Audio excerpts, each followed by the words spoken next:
तुम्हाला आज एक गोष्ट सांगणार आहे. तुम्ही ध्यान ऐका. ही गोष्टीचं नाव आहे सोने देणारी कोंबडी. आणि एक शेतकरी होता.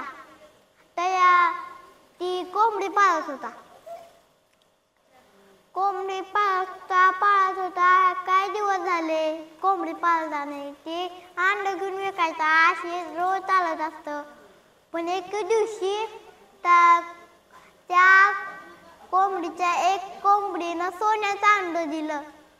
आणि ती सोन्याचं अंड घेऊन शेतकऱ्याने विकलं आणि त्याला लय पैसे मिळलं.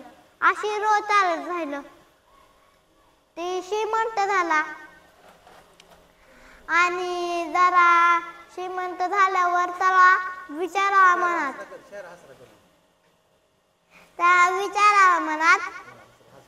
की आपण त्या कोंबडी देणारी अंडी त्या कोंबडीच्या पोटात किती अंडे असेल. आणि ती